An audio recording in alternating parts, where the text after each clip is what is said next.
Well, good morning, everybody, to all of our friends in the United States, and selamat malam to everyone in Indonesia. I'm Bob Blake, former U.S. ambassador to Indonesia, and now I'm the co-chair of the board of the U.S.-Indonesia Society. So let me extend a very warm welcome to all of our participants. Thank you so much for joining what promises to be a very interesting discussion. And thanks to USINDO's Vice President Chris Wyrod for organizing this event. Ladies and gentlemen, Jakarta has been in the news a lot lately because the UN in its World Urbanization Prospects Report named it the world's largest megacity with a population of 41.9 million people, overtaking Tokyo. And the UN also projected that Jakarta will continue to grow, adding an additional 10 million inhabitants by the year 2050. Um, in addition, the combination of rising sea levels and subsidence from groundwater use has left up to 1/4 of Jakarta vulnerable to flood risks. And former President Jokowi, himself a former governor of Jakarta, championed the idea of moving Indonesia's capital to Nusantara in Kalimantan. But President Prabowo, when he came into office, has slashed funding for the move to create fiscal space for some of his own priorities, like the free nutritious meal program for Indonesian school children. So as of now, the target is for Nusantara to become a political capital by 2028, when key government offices and officials are planned to be based there. But many questions remain. So helping us to unpack all of these issues, we have a stellar group of speakers. Let me introduce them each very briefly since you have their bios. Dr. Yus Budiono is a senior researcher at Indonesia's National Research and Innovation Agency, known as BRIN. She's the head of the Hydrometeorological Disaster Research Group, and the current focus there is on key elements of hydrometeorological disaster risk, land subsidence, climate change, and socio-hydrology. Dr. Budiono has a master's degree from the University of Melbourne and a PhD from Amsterdam's Free University Institute for Environmental Studies. So a warm welcome, Dr. Budiono. Dr. Thank Andreas you. Sebsuk is a associate professor of urban science and planning at the Department of Urban Studies and Planning at MIT. He leads the City Forum Lab at MIT, including the Indonesia City Planning Lab Initiative. He holds a PhD from the Department of Urban Studies and Planning there. So welcome, Professor. Dr. Agus Sari is CEO of Landscape Indonesia. He is also a lecturer at the School of Business and Management at the Bandung Institute of Technology. He has advised the chair of the Nusantara Capital City Authority on environmental designs. He received a PhD in energy and resources from the University of California at Berkeley. So welcome to you, Pak Agus. And last but not least, Dr. Mia Amalia is the Deputy for Planning and Land Affairs at the Nusantara National Capital Authority, where she oversees spatial planning, land governance, and development strategy for the new capital. She previously served as Director of Local Development at Bappenas, and she holds a PhD in environment from the Australian National University and a master's degree in environmental science from the University of Indonesia. So welcome, Ibu Mia. So each of our speakers will speak for about 10 minutes, after which we will open the floor to discussion and questions. So let me just ask Dr. Budiono to kick us off. Over to you. Yeah. Thank you for the opportunity, Mr. Ambassador. I'll start with share my screen.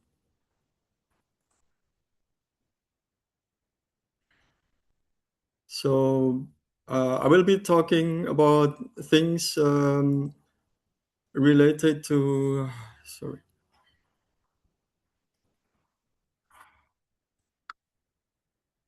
Oh, God. Yeah, it's a problem here. Yeah, we can see it. It's okay. Yeah. I mean, this.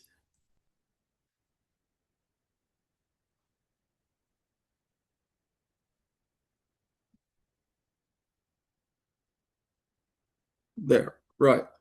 I will be talking on the challenges and the efficacy of current and planned mitigation measures of Jakarta, focus on hydrometeorological disaster.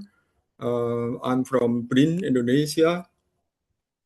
I'll start quickly with the history of Jakarta. That flood has been a pertinent problem for the city, um, as you may see in the Purnawarman inscription in 580, and then on the flood records during the Dutch colonial and in the modern times. Like in the old times, on 5th century, the king did two canals on the east and on the west to get away from flood while providing irrigation water, particularly for farming in dry season. This is the figure of during the Dutch colonial. There are quite many records during the era. And this is the figure of flood records in modern Jakarta. This figure is on 2013 when the HI Hotel Indonesia roundabout was emerged in brown water because there was a dike break. But also, I'd like to note for us who live in the north or in the south in temperate zones, when the flood water is very cold, ours is quite warm, and sometimes children just love when flood come. This is the basis of my research using the damage scanner Jakarta we developed. It consists of three layers: hazard, exposure, and vulnerability. And this is the result of our research. The most important thing that increase flood risk is land subsidence, and then the others can be positive or negative. And this what I want to show here is the variation if we include climate change, but evidently land subsidence gives the biggest driver to increase land flood risk. And next, I will talk about the mitigation measures in Jakarta from time to time. So what I want to show here is that the dike in Pluit now is at that time at the photograph when it was taken was already like 2 meters above the housings here, and the lowest ground on Jakarta is about minus 3 meter.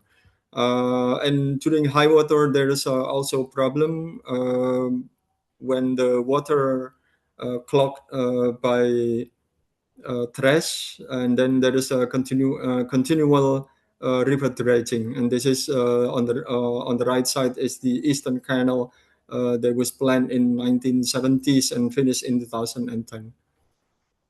Yeah, from our study, we can then calculate the effectiveness of Eastern Flood Canal, which decrease hazard by 27%. So here, 20%, 27% of the area is saved, and 34% by volume is diverted into the sea, and the potential risk decrease is about 35%. And we see that the investment cost in 2010 was 400, almost 500 million. Secondly, the second selected measures, I think, is the polder system plan 2030. It appeared in regulation number 1 on 2012, but then changed or replaced by a newer regulation on 2024. But what's important here in our study is like Jakarta just need to manage three polders in order 3 polders in present situation and 12 polders in the future scenario to save 80% of risk. This is quite a match with the Pareto portion. And from this study, we have some suggestion to the government of which polder need to be handled from time to time. But however, the progress of polder system management is not really, I would say, not really well implemented in Jakarta. Even though if we look at the flood case 2025 and 2026, the past 2 years or 1 year, because 2025 the flood 2025 occurred on March, July, and October.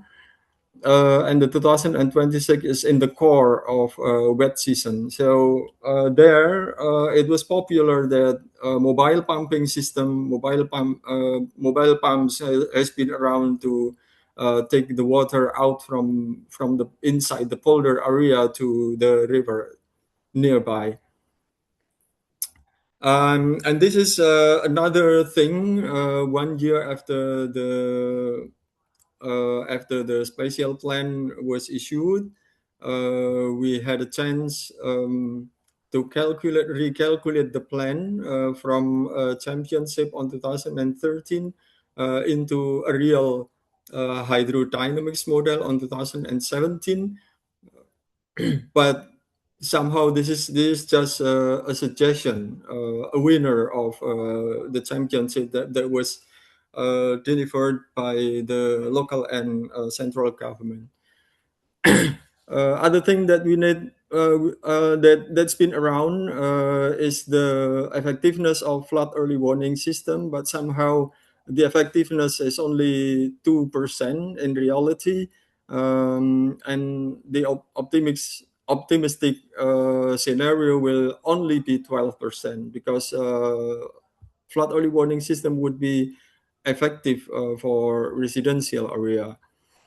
And the third important thing is about the progress to abate land subsidence, which for us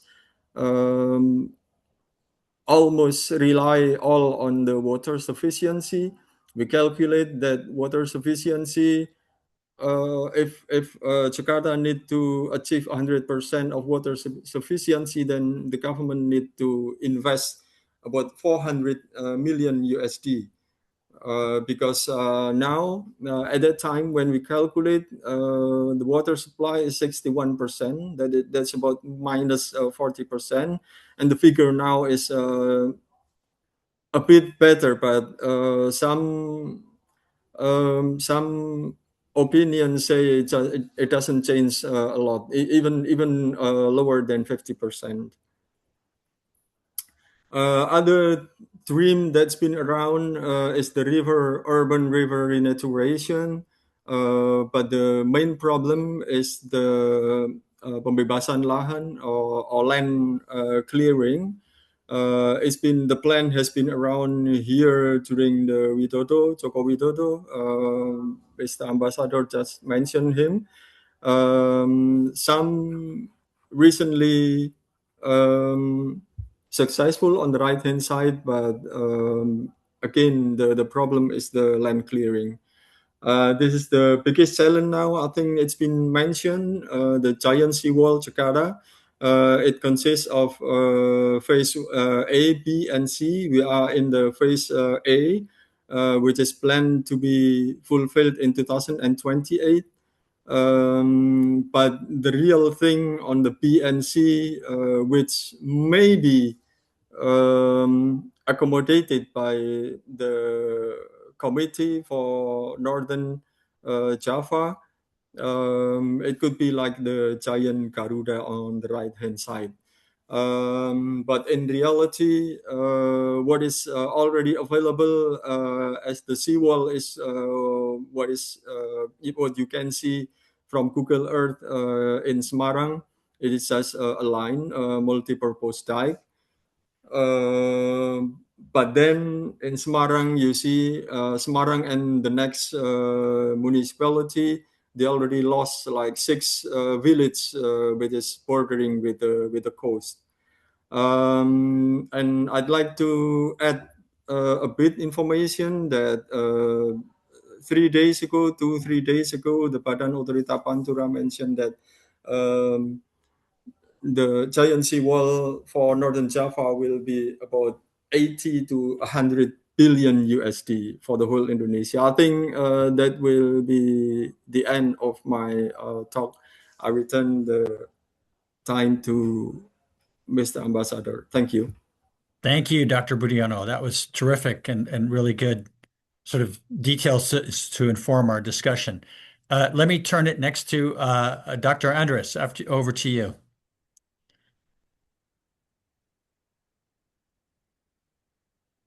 Great, thank you very much. Let me see if I can get the screen sharing going. Can you see my screen okay? Yep. Excellent. So first, I'm honored to be joining this conversation and would like to thank the United States-Indonesia Society, Chris Wyrod, as well as Ambassador Blake for hosting us today. I believe Indonesia is among the largest democracies in the world and provides a beacon as an example of a Muslim majority country with progressive social norms and a strong democratic tradition. As a relatively young country that was only unified at the wake of World War II with 17,000 islands and 700 regional languages, it has also faced significant challenges with urbanization. Indonesia's society has grown rapidly from 75 million in 1945, at the time of independence, of whom only 12% lived in cities, to close to 300 million today, of whom 57% or 171 million live in cities now. So during the 80-year independence period, Indonesian cities have expanded by over 14 times their 1945 urban population. By contrast, the United States cities grew by only 3.5 times during the same period.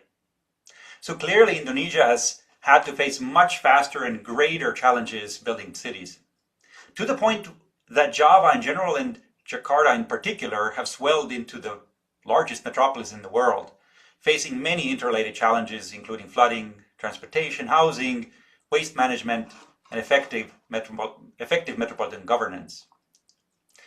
In this context, I think President Jokowi's initiative to move the capital of the country to Nusantara is not so much a signal of giving up on Jakarta. I think we all believe that Jakarta will keep growing and thriving, but rather a bold experiment in a new kind of city development, one that is more planned and coordinated than the bottom-up and complex realities of Jakarta. Nusantara is an experiment to impose greater spatial order over the 21st century Indonesian city than commonly witnessed in cities like Jakarta, Surabaya, Palembang, or Medan. And while the first government core of Nusantara is indeed highly planned and beautifully envisioned by Urban Plus architects and other partners, I think a balance needs to be struck between what must be planned and what should emerge in the greater metropolis around the new capital as a result of people's and markets' own interactions. Even in Nusantara, no doubt, unplanned market dynamics will eventually introduce a strong force in shaping the future city. As so many previous capital city experiments have shown elsewhere, whether in Brasilia, New Delhi, St. Petersburg, Cairo, Canberra, or even Washington, D.C., a planned urban core will not necessarily keep expanding in a planned manner. The future edges of Nusantara are likely going to be more similar to Jakarta than the initially built urban core. And that is perfectly normal. Cities do not need to be fully planned. Cities are far too complex to be understood by a small circle of planners, policymakers, engineers, or officials. Like economic markets themselves, cities grow and change as a result of complex interactions by millions of inhabitants, and an imposition of excessive control over these interactions could, in fact, unduly constrain their natural growth. The key challenge of planning the 21st century metropolis is therefore how much planning the government should be doing and what kinds of things it should plan versus leave to the markets to deliver. This is what I would like to address today. After World War II in the 1950s and 60s, there was also a great deal of government-led urban planning in Europe and the United States. Many European cities built orderly planned extensions, the famous new towns around London or Paris, growth boundaries and green belts, planned orderly panel housing districts, rail corridors, as well as vehicular highways. In several instances, this prompted strong backlash against excessive government control, marked perhaps most famously by Jane Jacobs' activism and protests in New York. In what followed through the 1980s, under Reaganism in the US and Thatcherism in the UK, government reach was significantly curtailed and institutional capacities for planning and urban development severely reduced, swinging the development pendulum in the direction of laissez-faire market planning again. Yet, in retrospect, this period of 1970s to 1990s market-oriented urban growth in the Western countries was also one of enormous consumerism, car culture, and excessive urban sprawl. Some of the most energy and resource-intensive built environments were created in the 70s and 80s, which the taxpayers of today are severely strained to maintain and pay for. So, with the world globalizing in the 1990s and 2000s, and both labor and capital traveling more freely between places, we learned that the right amount of planning is key to guiding prosperity, stability, and sustainable development. As numerous global cities have now shown, planning is good for attracting both people and capital to cities. Capital is attracted to places that have stability, vision, and institutional mechanisms for carrying those visions out. Places like Singapore, London, Tokyo, New York are making big citywide plans again, and more importantly, carrying them out. So, in Nusantara as well, while the initial phase of complete planning will soon give way to less planned urban growth, the key question remains: what aspects of the city should the government authorities continue to plan and develop, and what should the markets deliver?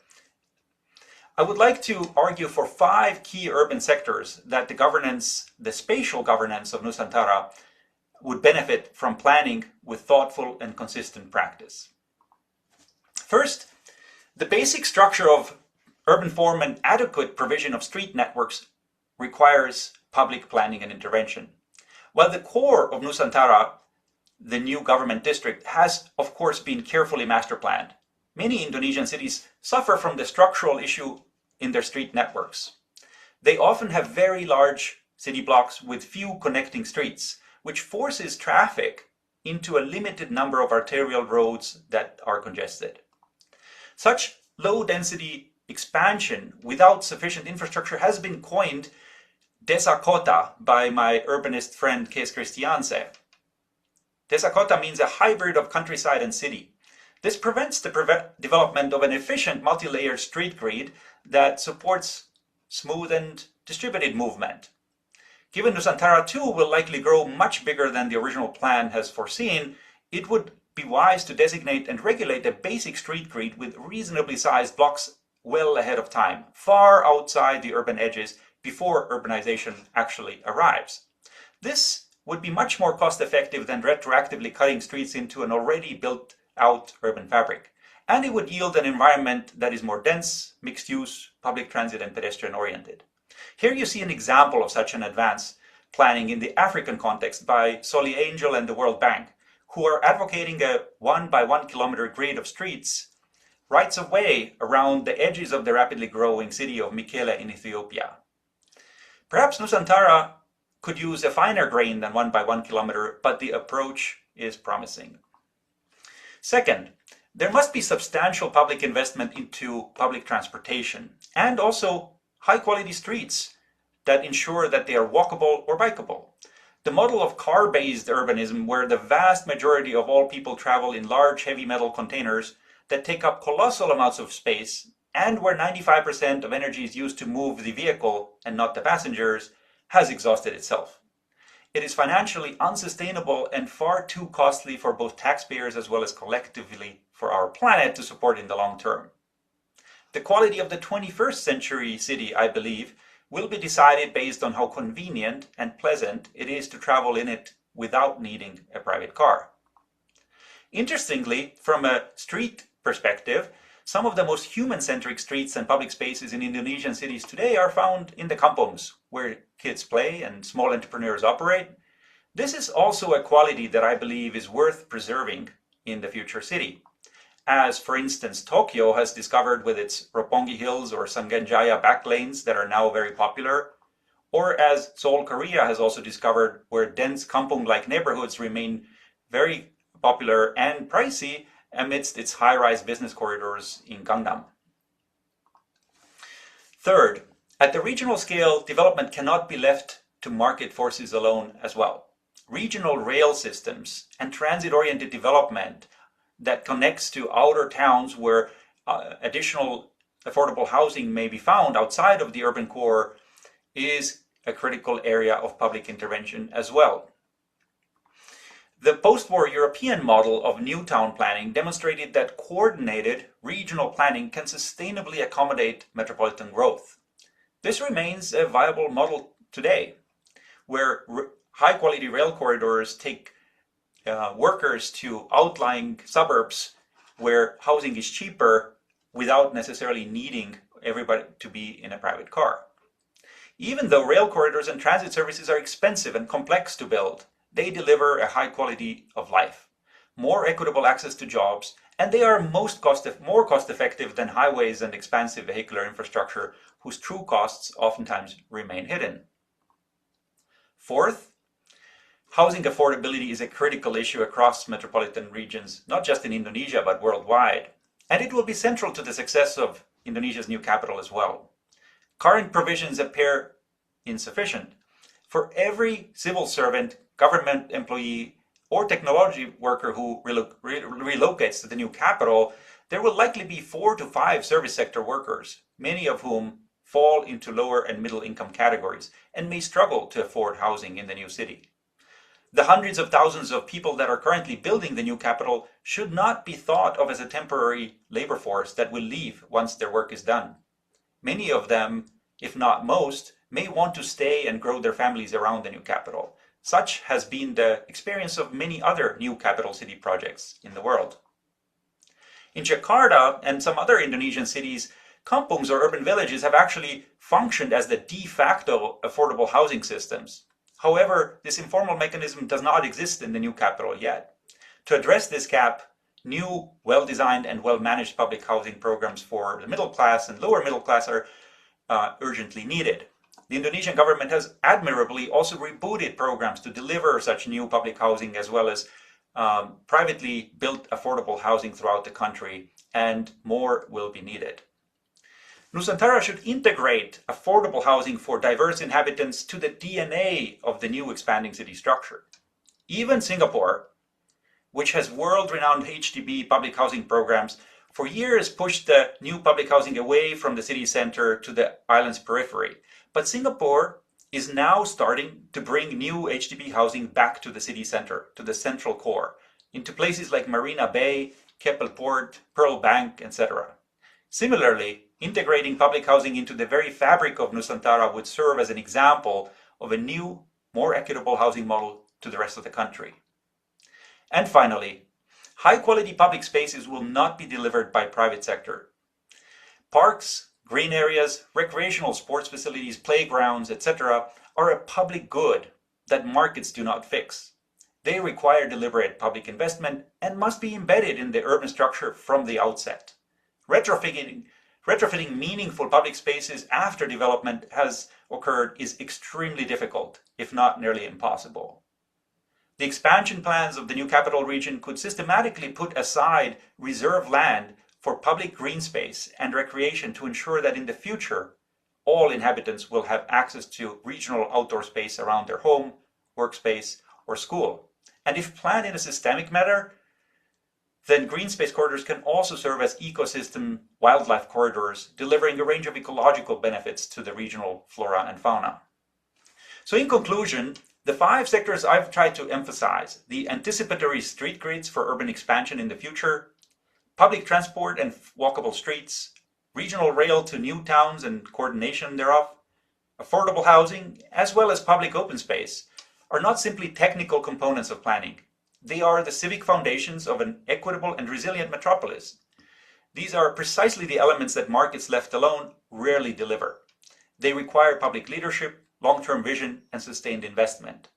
But advocating for these 5 areas does not mean that we're advocating for total control. Quite the opposite. Cities are too complex, too dynamic, too creative to be fully designed from above. When the broader economy functions well, private markets should deliver the majority of urban growth. Innovation, entrepreneurship, and everyday urban life emerge from millions of decentralized decisions.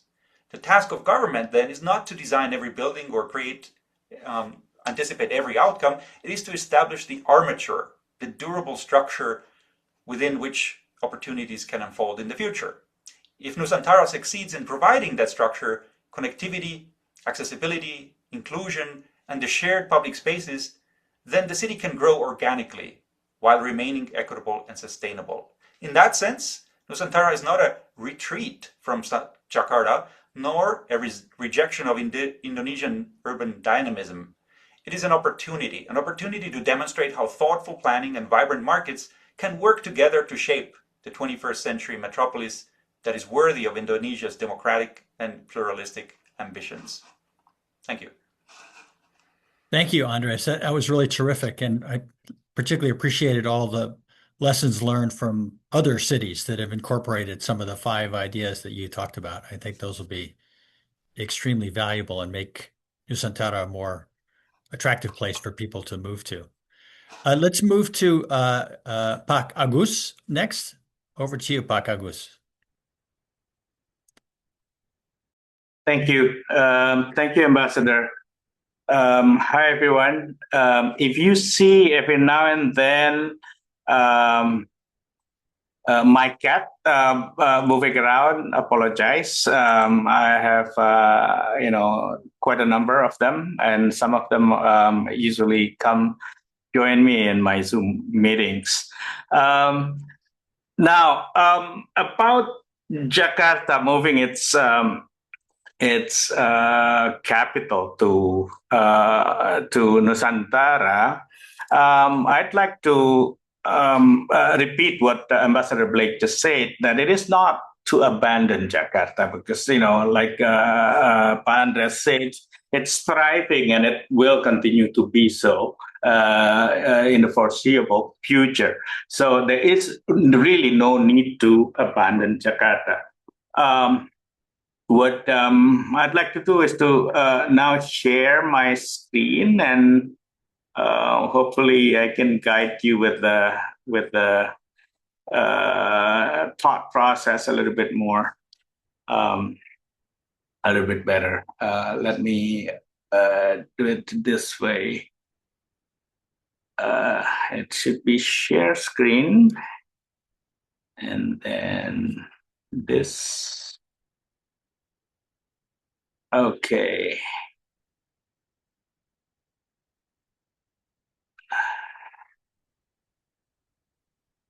And then I will do this. Can you see my screen now? We can see it. Yes. Excellent. Okay. First is that from Jakarta to Nusantara, what I'd like to do is to focus on the environmental management of the 2 cities and see why it might actually be an interesting trajectory for Indonesia. First is that, Jakarta is, of course, a bit too big for what the space provides. Within the Jakarta proper, we have probably about 12, 13, probably even 15 million people right now. In the metropolitan Jakarta, we have about 40 million, I think. So waste has been a really, really big problem in Jakarta. The statistics say about 8,000 tons of urban waste dumped in nearby area in Bantar Gebang in Bekasi, and even more than that, unmanaged waste being down, basically being thrown away without being managed. So I'd like to compare it with the plan, because Nusantara,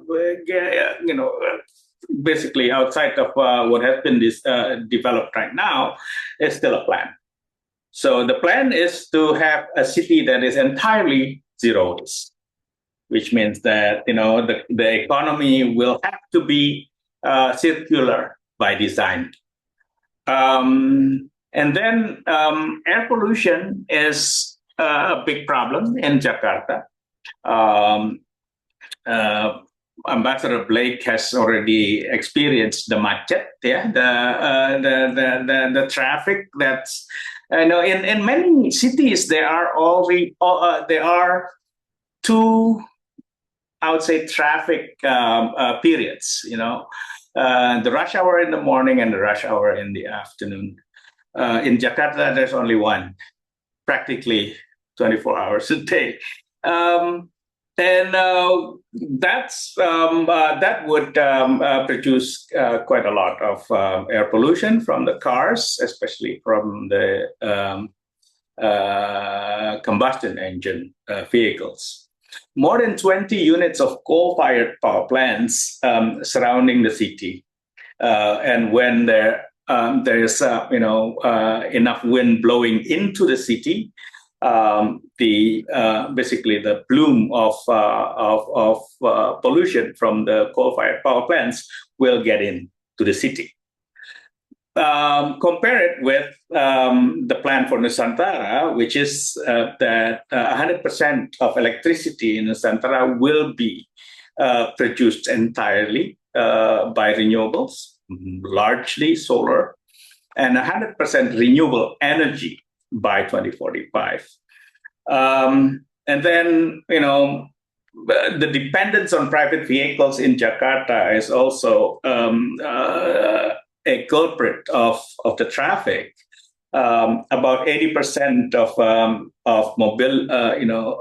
mobilities are done by private vehicles, only 20% by public transport. Whereas the plan in Nusantara, it will be massively served by public transport. I think the numbers flip. 80% of mobility will be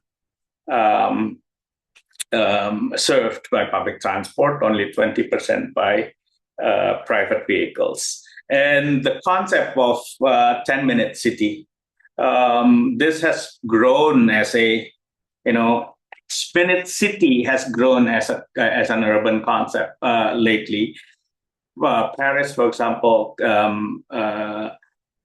proclaims itself as a 15-minute city, and I think it has a lot of philosophical and planning content that all of the essential requirements to live in a city need to be reachable within 10 minutes of walking or probably biking. And that requires a different kind of city planning. It needs to be multi-use. It cannot be, two-dimensional. It needs to be mixed use. Basically, that's something that I think if we go into the detail of the city planning, we can probably see whether that 10-minute city can be reflected and translated into real plan. Andres has already mentioned about floods. and also by use about the climatic risks. And Jakarta indeed is a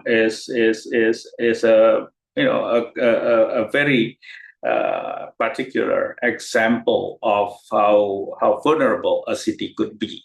That 3 meters sea level above the ground actually is increasing over time. The city of Jakarta is thinking about adding the height of the dike 1 more meter. Right now, when the season is there, a lot of the seawater actually already comes into the city through the dike, through the wall, and that's already happening. Floods not only coming from the ocean, but of course from the mountain. A lot of deforestation happened in the south of Jakarta, the higher level lands, bringing flood water into the city, and without proper and sufficient hydrological infrastructure, Jakarta is or has been experiencing floods on a yearly basis in a big way. Whereas Nusantara has been planned to take into account climate crisis, both floods risk as well as fire risk when the season gets very dry. And the plan includes, for example, rainwater harvesting to reduce the volume of water that that would become flood risk, and at the same time increase the supply for potable water. Jakarta, I think, with the highest per capita income in the country, is understandably probably the highest per capita emissions, and that is very difficult to control when it comes to emissions from electricity, because most of the electricity in Jakarta comes from outside of the city. In Nusantara, because it has already been planned to reach 100% renewables by 2045. The target is that it will become carbon neutral by 2045, which is 15 years earlier than the national target of 2060. Lastly, greeneries. Urban greeneries in Jakarta has been decreasing over time.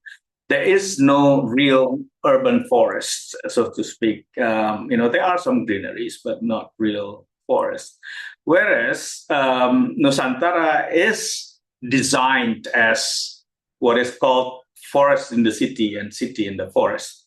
I think it is reflected in some ways by the current design of the governmental area, the governmental district.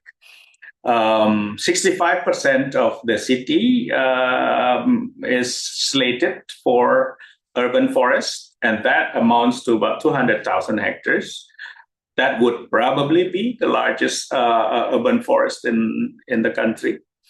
And adding on top of it 10% food crops, that would be about 25,000 more hectares. That will help the city to reach carbon neutrality by 2045. So this is the development zone of Nusantara. You see, basically anything that is not green is going to be developed, constructed. Well, some light green is some agricultural area, and as you see, the constructed part of the city is concentrated on the western side of the city, and this big area here, the big area here is a national or not a national park, a protected area. This whole thing. So what is happening is that I put this side by side to show you what is now, or now being about probably 4 years ago, and what would be if the entire master plan, including the environmental master plan, is applied. As you see, that a lot of the non-forested area will be reforested, and this area is actually the highest point of the city, and that's where the upstreams of a lot of rivers are located, and this area indeed is supposed to be protected and enhanced. And what I'd like to show you with this map also is that there is quite rich biodiversity in the city. These red circles are the wildlife corridors that have been found, have been identified, and as you see, the corridors are still quite continuous, quite integrated, and I think the idea is to keep this corridors intact and even enhanced, so that the city and its population can live side by side with wildlife. Yeah, and that's the idea of forest in the city and city in the forest. I think that is pretty much what I would like to say. So just to wrap up, Nusantara is built not to abandon Jakarta. It has many other motivations. The idea of moving the capital has been around since Indonesia's independence. And the major motivation was to be the development distribution hub of the country. Jakarta has been seen as biased towards western part of Indonesia, and we need to locate it to be roughly in the middle of the country, balancing the western and the eastern part of the country. It is a new ambition for a greatly sustainable city, one that's not only livable but also lovable, and that ambition, for a new city, has not been really seen. And I think if Nusantara is realized according to the master plan, it could be a new model for city development. And I think lastly, city is not only about its building and its infrastructure, physical infrastructure, but also about its citizens and its social structure. So that is also where open spaces, gathering places, and creative hubs have been planned throughout the city. I guess that's where I am right now with this. I am aware that what Ambassador Blake just mentioned. There is a severe reduction of budget for the city, and I think we need to see what it implies to the development of the city. But we'll just need to see what happened. And I think Bumia could probably mention a little bit more about it. Thank you very much, Ambassador. Thank you, Bagus. I loved your line of not just livable but lovable, and Yeah. the whole concept of a carbon neutral city by 2045 and wildlife corridors and reforestation. All of those things will certainly make it lovable. So that was great to hear. Last but not least, Ibu Mia, thank you so much for joining us. The one person from Nusantara itself. So thank you again. Thank you, Ambassador Blake. I hope you all can hear me quite well. Assalamualaikum warahmatullahi wabarakatuh. Good evening from Nusantara. It's quite late here now, Ambassador. Thank you. But again, thank you for this opportunity to share how Indonesia is approaching environmental governance through the development of our new capital city, Nusantara. And thank you also to Dr. Andres for providing comprehensive inputs for Nusantara's planning and development. Hopefully, our presentation can provide highlights of what we are planning and also developing here in Nusantara. But in short, we aim for high-density urban cells, higher share of public transport users compared to other city, and also promote active mobility.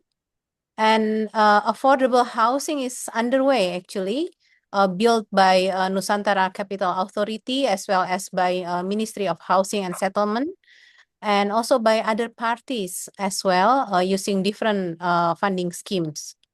And Pak Agus, thank you so much for the summary of Nusantara's plan. Hopefully, I could provide some updates. And currently, the development of Nusantara is proceeding to the second phase at the moment. But today, we highlight how integrated urban development anchors Nusantara sustainability.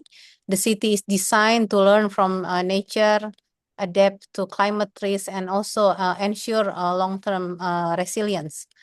Aligned with SDGs and also a new urban agenda, Nusantara is envisioned as a world-class city for all, grounded in sustainability, inclusivity, and economic transformation as well. Because we are not only building cities here, we are building the new growth center in the center of Indonesia. And our master plan is actually structured around measurable key performance indicator aligned with SDGs. For instance, the principle of designing with nature directly advance SDGs 11 on sustainable city and also SDG 15 on life on land.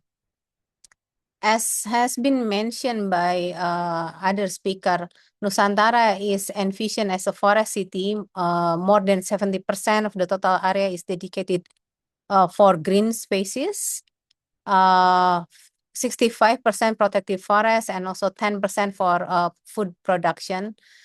Strategies include forest restoration, rehabilitation of ex-mining land, because we have lots of that, and as well as agroforestry.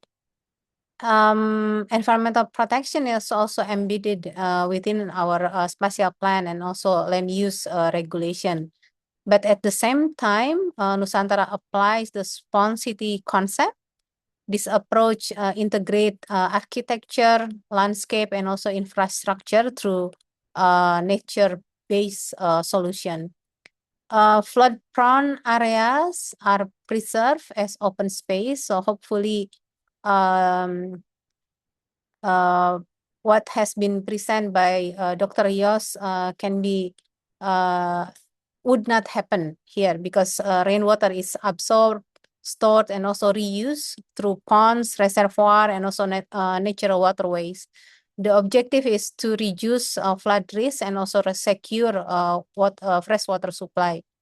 So through our designing with nature approach, we minimize runoff, maximize infiltration through green belts and also riparian, and expanding rainwater harvesting via ponds, reservoir, and also natural waterways. We are now currently build the government core area. So in this government core area, more than 62% of the core area is allotted for green open space, including parks, ecological corridors, retention pond, and reservoir are also integrated into the urban structure. Here in Nusantara, water bodies are not decorative features. They function as climate buffers, water storage, and habitat for biodiversity. This interconnected system support biodiversity, flood control, and also enhance urban livability. So hopefully we can reach what has been said by Pak Agus, not only livable but also lovable city, because people can reach a green or blue area within 10 minutes from where they are living. Not only that, Nusantara is also developed as a smart city to improve service delivery and also strengthen environmental governance. We prioritize renewable energy, smart grid, water monitoring, disaster early warning system, forest management, and also biodiversity tracking.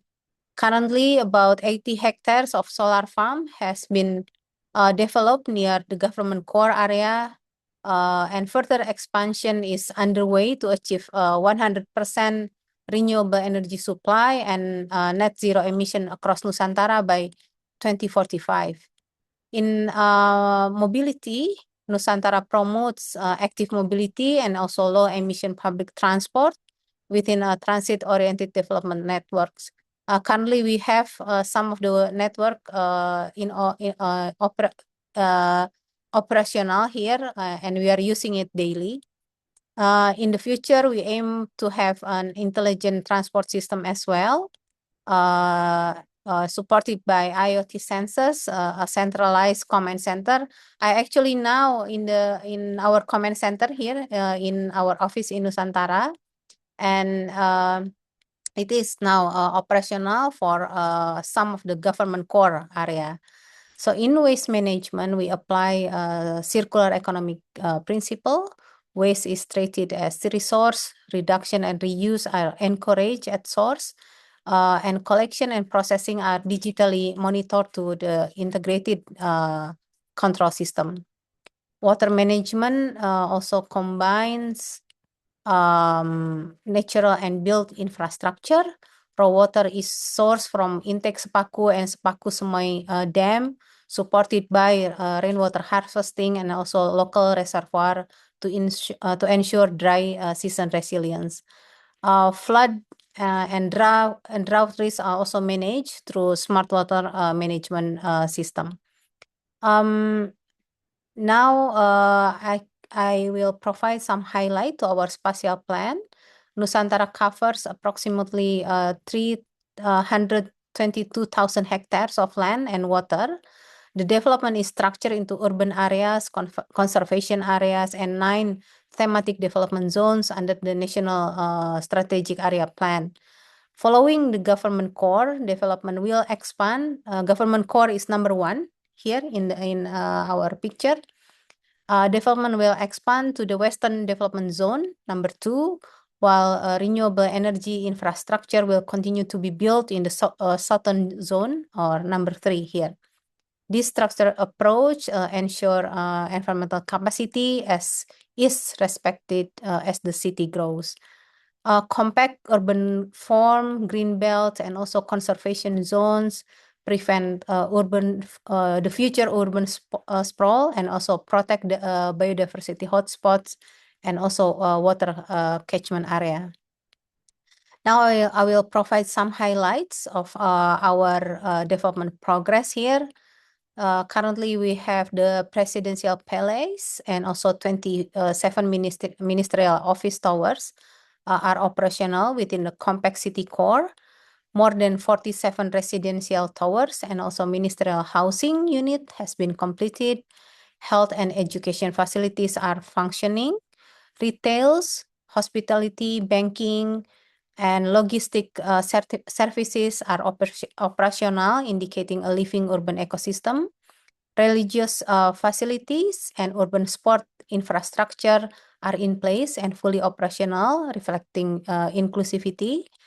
And the last is strategic infrastructure, including airports, roads, and 50 megawatt solar farms, strengthen the city's backbone. Hopefully, in the future, Nusantara can represent a shift from reactive urban management to preventive, climate-informed city governance. Environmental protection is embedded in the law, zoning, infrastructure design, and also digital monitoring. Hopefully, by integrating forest, water, and smart governance system, we aim to build a capital that is resilient, accountable, and future-ready. We welcome continued dialogue, Ambassador, and also collaboration with international partners in strengthening sustainable urban governance. I think that's all from Nusantara. Thank you, Ibu Mia. That was a terrific and update and a lot of new information there. So thank you so much for that. We'll now go to questions, and I see there's a few in the queue already. I just had one to start with myself for Dr. Yus, which was about the issue of subsidence. There was quite an interesting paper published recently in Nature that looked at 18 or many urban areas, but the Ciliwung River in Jakarta was one of them, and it concluded that the climate risk from subsidence there was actually greater than the risk from sea level rise. And I wondered, given your experience working on these issues, you talked about polders and other things. There have been examples like Tokyo of cities and countries that have addressed subsidence through, better regulation, better pricing, and so forth. What do you see as prospects for the city of Jakarta addressing the issue of subsidence? Yes, thank you for the good question, Mr. Ambassador. The good thing that the city want to achieve is 100% water sufficiency on 2029, which is quite optimistic, but this is not the end of the effort for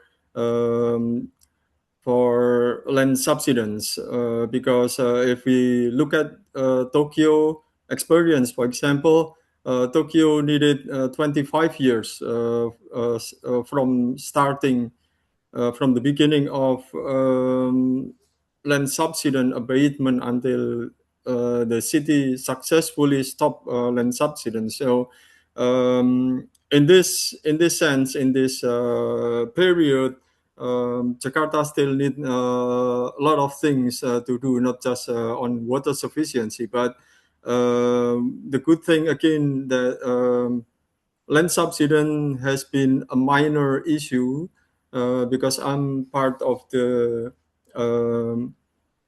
task force quite years back.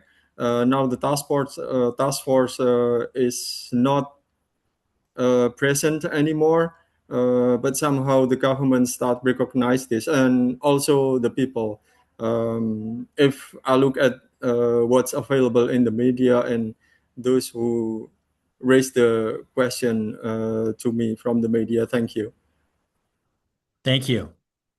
We have a question in the chat from Lex Riefel, who asked a question I think that is on many people's minds, which is that not much has been said about how Nusantara's development will be financed. As we mentioned earlier, the Prabowo administration has cut back a lot of the government financing, and the hope, I think, was that 80% of the finance would come from the private sector. But again, it seems like that not as much has come from that as had been hoped for. So, Ibu Mia or Pak Agus, can you address a little bit where you see the financing coming from now, and what are the plans to try to increase financing either from the private sector or from the government? Yeah, thank you, Ambassador. The financing is actually come from both side, Ambassador, from the government and also from the private sector. As I mentioned before, we have now 4 hospitals here in operational. The only one provided by government funding, the one that is developed by Ministry of Health. But 3 others are actually come from the private sectors, including Mayapada Hospital, Hermina, and also Abdi Waluyo. So now we are also building schools here, not only come from government funding, but also from the private sectors. So lots of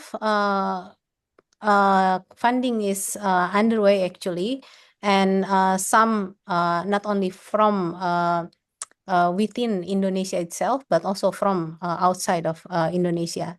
Just last month, we signed agreement with private sector from Dubai, and they are now in the process of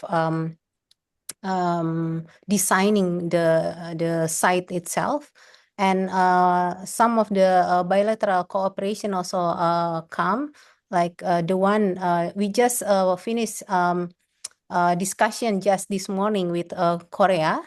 They are building a smart city cooperation center here in Nusantara. So lots is coming actually, Ambassador, and hopefully more will be here. Interesting. Thank you so Mhm. much. I'd like to Please go ahead. Ambassador. Please. Yes, Indonesia builds new cities on a daily basis. There's Bintaro, there's Pondok Indah, there's Serpong, so many of them, and also even within the city, there are new towers on an hourly basis probably being built. So I think in that way, private sector is already quite convinced that housing and real estate would be, or city development would be one of the areas that they would be very comfortable investing. I think the question is this: that if you see the master plan of the city, it's going to be a very expensive city to run. And it needs to be smart. It needs to be entirely public service oriented. So financing the construction is one thing. Financing running the city is another thing. And for that, I think the idea that is included in the master plan is to develop industries, and the industry that is to be developed, as mentioned in the master plan, is what is called nature-based, high value-added industry. One of them would be, for example, nature-based pharmaceutical industry. Indonesia is home to the second terrestrial biodiversity, the biggest if you include ocean biodiversity, and that is the resources that can be developed for pharmaceutical industry, and with very, very high value added. Actually, quite a number of initiatives have been initiated, and it's quite interesting to see the opportunity and the chances that this industry could move forward. You may have remembered, Ambassador, probably when you were here, that Indonesia and the US actually did have a collaboration on pharmaceutical development, Yes. general development, and that could probably be revisited and restarted because I think the combination of the two countries, Indonesia has all the resources, the natural resources that's needed, and the US probably would have the capital and the know-how. That would be a big opportunity to basically raise some capital for the city. Thank you. Another nature-based one that might be interesting is Ibu Mia talked about the forest city in Nusantara and how though quite a lot of reforestation will take place. I was just leading a group of investors 2 weeks ago to Jakarta who were interested in green investment opportunities. And we heard a lot about the development of Indonesia's carbon market. Now that Perpres 110 has been passed, we're still waiting for the implementing regulations. But once those come through, there was quite a lot of optimism that that could then trigger new investments in nature-based opportunities of all kinds through the carbon market. And certainly Nusantara would be one place that could benefit from that.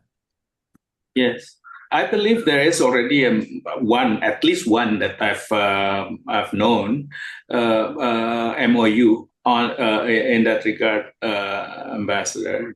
There is a jurisdictional approach for the entire city. Oh, interesting. Okay.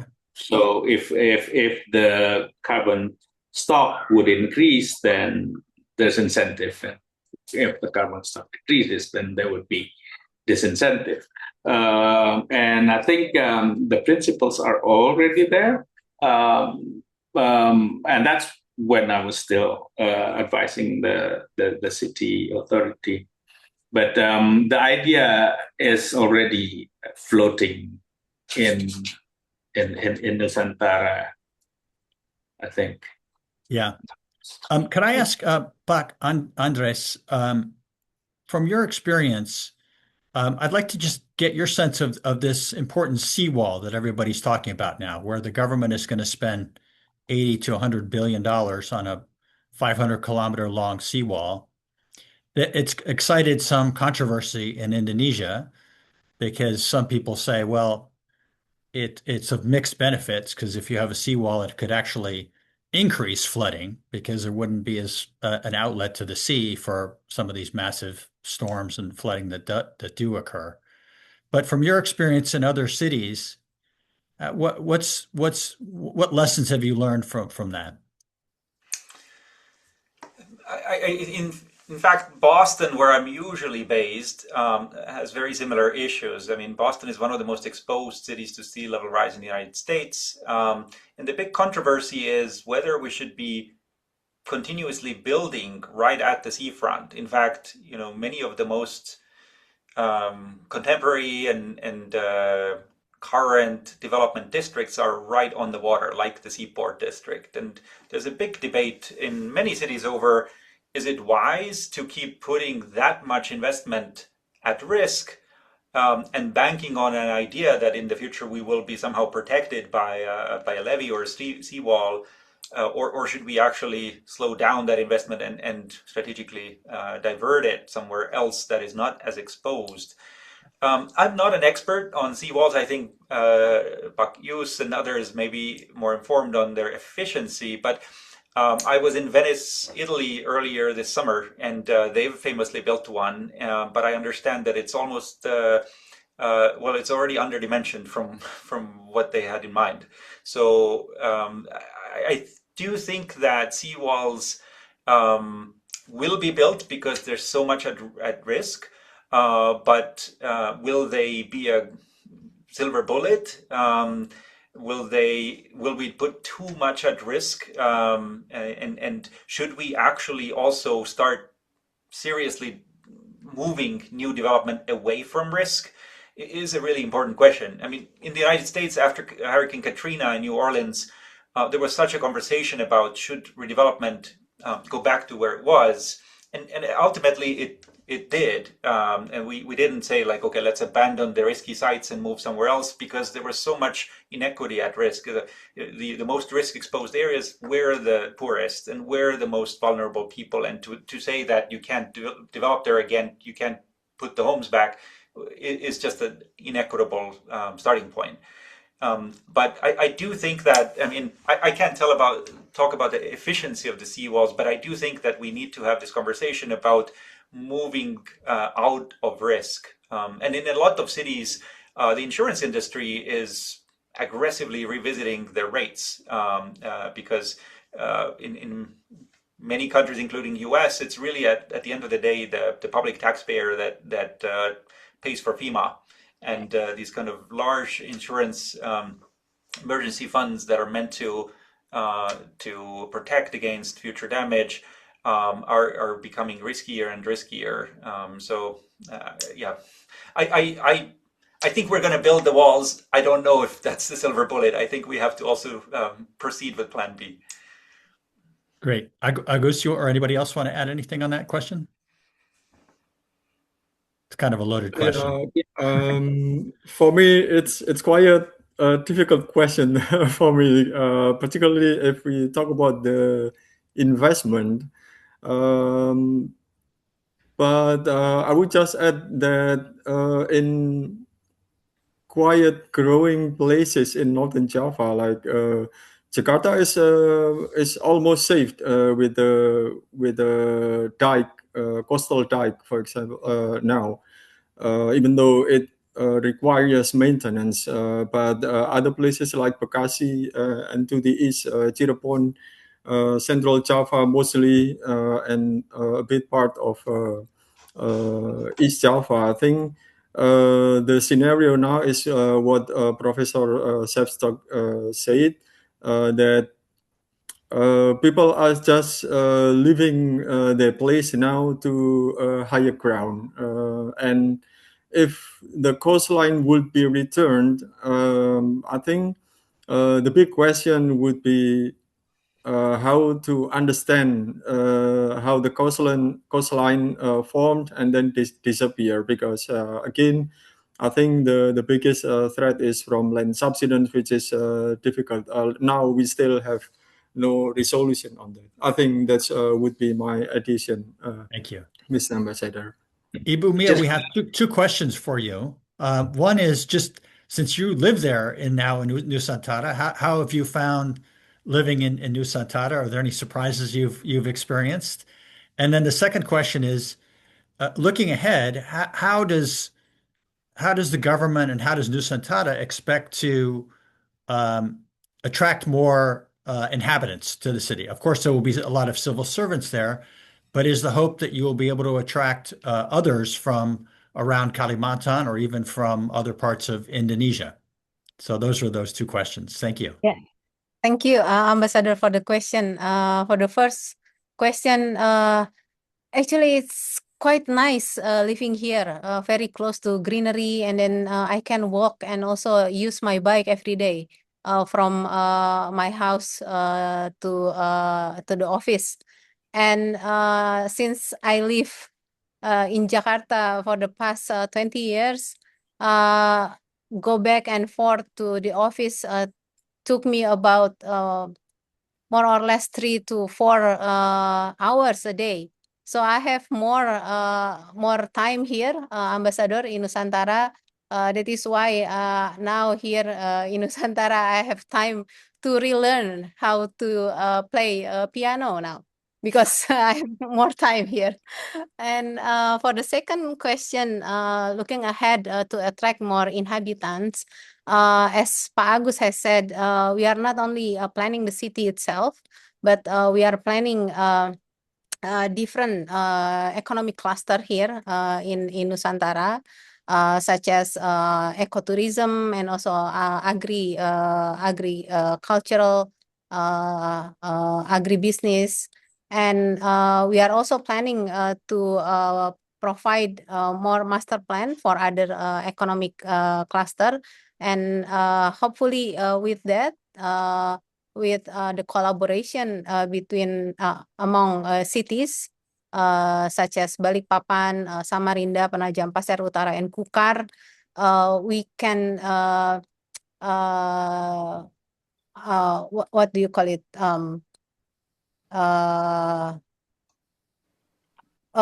not only that, we use primary economic sector in the future, but we can have a more heterogeneous economic sector in the future. So hopefully with that, we can attract more inhabitants with different talents, different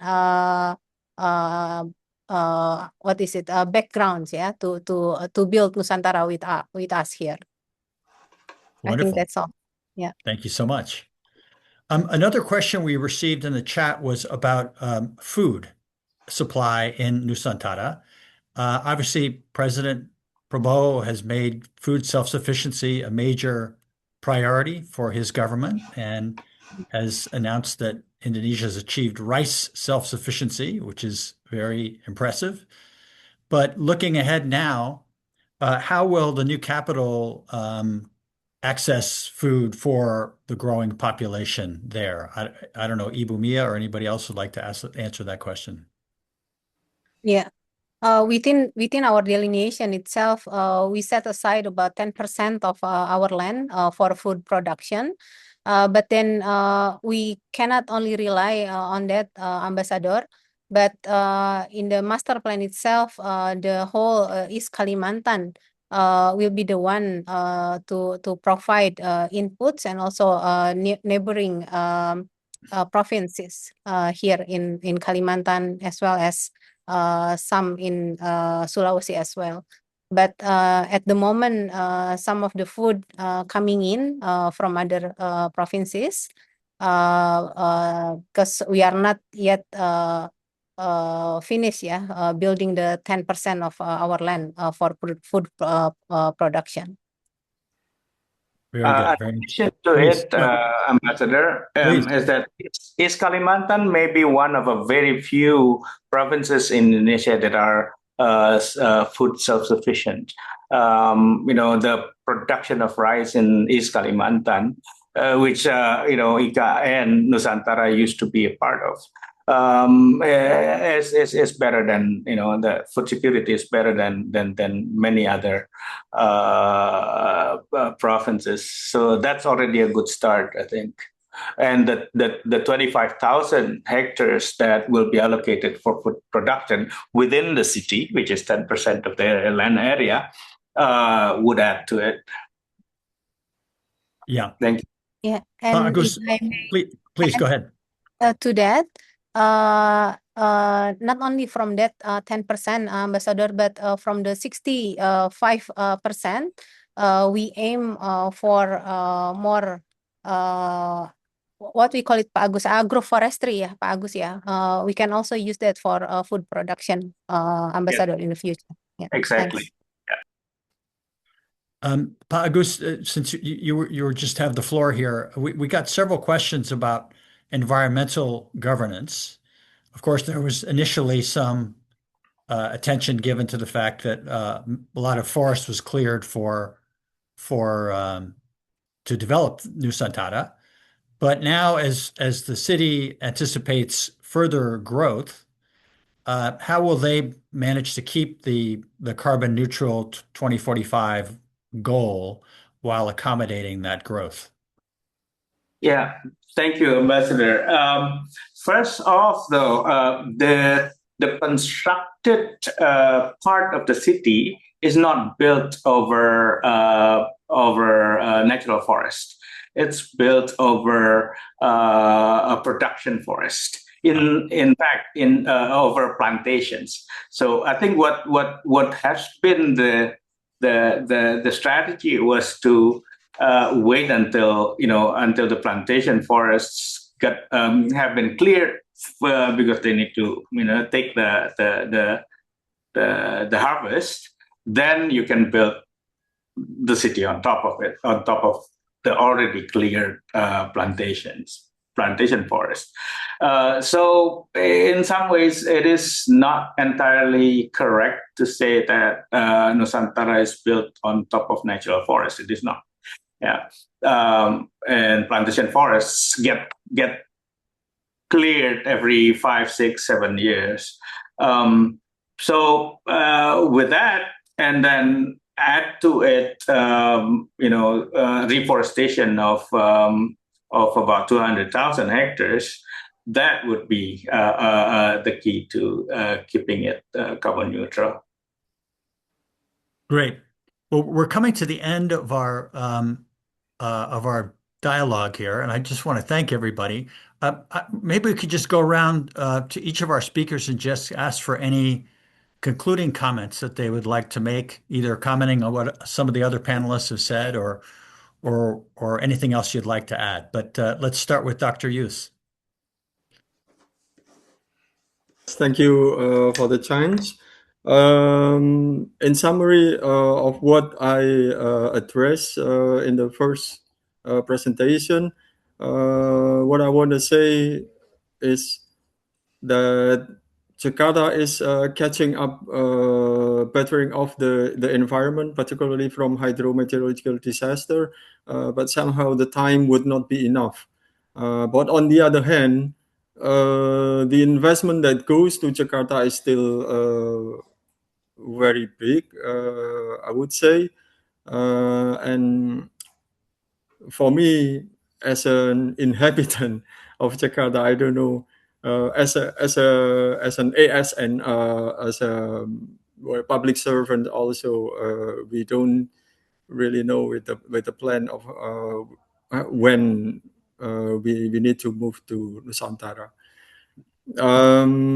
I think what the second interesting thing is what Prof. Andres Sevstok said, that everything is normal. Building a new capital city far from the mainland or the focus land is normal, and so on. I think that's interesting, and Pak Agus for me gave a good impression about RATT and Bumia. Thanks for the update on Nusantara. I've never seen a quiet, robust pictures about Nusantara. Thank you. Maybe you'll be the next mayor of Nusantara, Ibu Mia. Dr. Agus.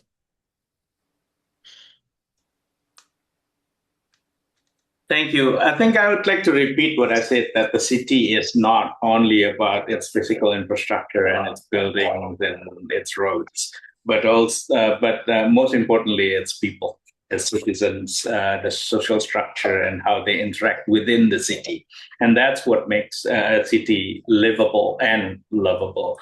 I think we have seen quite a number of models globally, right? There are cities in the world that have been basically claimed or given the status of the most livable or the happiest city in the world, that kind of thing. Vienna in Austria, for example, is one of them, and then Copenhagen, and then and I believe in the US it would be Boston as well. So we do know what people are looking for in a city based on those models, and we can replicate, some that's appropriate in Nusantara, so that people not only like living there, but also people want to live there. Exactly. I think that's what it is. Thank you. Bob. Andres. Thank you. It's been terrific to learn about the updates in the city, and things seem to be moving ahead at the speed of light. So I can't wait to actually come visit in person at some point. I want to briefly respond to Dr. Yus's point about Nusantara being normal. I would argue that while capital city building is not new, there's been quite a few in the 20th century even. Having one that's really far out on an island is quite new. Even Brasilia, that I mentioned in Brazil, is land connected in the middle of the country, not on an island where you have to fly or take a ship. And so I think it is a bold experiment, since particularly there's not much local industry. Balikpapan is known for oil and gas, I think, and so it's not a kind of a economic hub where that is now reconfigured to a capital. It's a whole new tabula rasa city in a fairly remote place. So I do think for the whole world, it is an experiment and one that many people will keenly follow and wish success for. I think some of those framework planning questions I tried to evoke indeed will remain important. I know there's a very strong emphasis right now on the capital district, which is highly planned and well designed and developed with enormous resources. But as the bigger city starts growing, I think it is critical to keep an eye out on some of these additional frameworks. Rail connections, for instance. I think there was no planning for rail in the even the capital district plan. It's all land transport with buses, etc. And so there will be challenges whether a really high degree of public transit ridership can be achieved without rail. I think there's not many places in the world that have been able to do that. And I think sort of continued emphasis on some of these Sustainable Development Goals or SDGs is really great. And if anything, I would wish to collaborate or see that Nusantara is also not only the place that aspires to the SDGs, but implements institutional tracking mechanisms to track how well it's doing vis-a-vis those goals as it develops, and honestly kind of reflects on, are we achieving the targets we set out for? If not, why not, and how can we adjust? And I think that would be a terrific experiment in sustainable city building. Thanks. Thank you, Andres.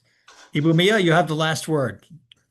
Yeah, thank you, Ambassador. And we all appreciate all inputs, especially from Dr. Andres and also Pak Agus, and also insightful question and comments from you, Ambassador.